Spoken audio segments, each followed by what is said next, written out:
Mambo vipi mtazamaji ambaye unafuatilia dondoo mbalimbali kutoka katika chaneli yako hii ya Manyuzi TV. Bana, hii leo tuna taarifa ya majonzi kidogo inayomhusu msanii wa muziki wa Singeli nchini Tanzania, Meja Kunta, kufiwa na baba yake mzazi ambaye alikuwa akimuuguza kwa muda mrefu akiwa katika kitengo cha ICU katika hospitali ya Temeke, Dar es Salaam. Bana, taarifa ambazo zimetoka mpya ni kwamba baba yake mzazi huyo amefariki dunia hii leo. Taarifa ambayo imetoka kwa meneja wa msanii Meja Kunta wa Sowiso.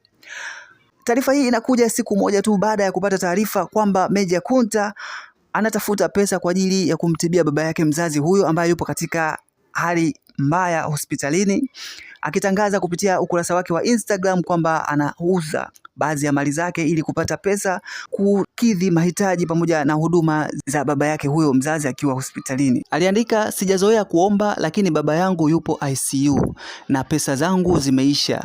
Kama unahitaji kununua kiwanja, nyumba, gari, simu, games au mali yoyote, naomba ni DM nikuuzie, nahitaji cash haraka kwa ajili ya matibabu ya baba yangu tafadhali. Alikuwa ni Meja Kunta katika ujumbe ambao aliuchapisha hapo jana, akitaarifu umma kwamba baba yake yupo katika hali mbaya hospitalini, akihitaji kuuza mali ili kupata pesa za kumtibia baba yake mzazi huyo. Watu wengi liliwagusa na wengi kutaka kumchangia msanii Meja Kunta, lakini Mwenyezi Mungu amempenda zaidi. Hii leo taarifa mpya ni kwamba baba yake mzazi huyo amefariki dunia. Meja Kunta ni moja kati ya wasanii ambao wanapitia kipindi kigumu sana baada ya kumpoteza baba yake mzazi huyo kutokana na misiba ya wazazi wake hawa wawili imefatana, ambaye mara ya kwanza alitangulia mama yake mzazi mnamo mwaka 2025, mwaka jana tu, na mwaka huu taarifa mpya ni kwamba baba yake mzazi pia ametoweka duniani.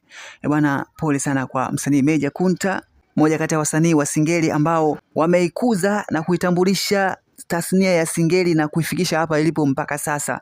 Hii ni Manyuzi TV, endelea kufuatilia kwa kupata updates kama hizi zinazohusu masuala ya kiburudani, michezo, teki pamoja na kufahamu habari zote za kijamii. Usiache kusubscribe, kulike, kushare na kucomment.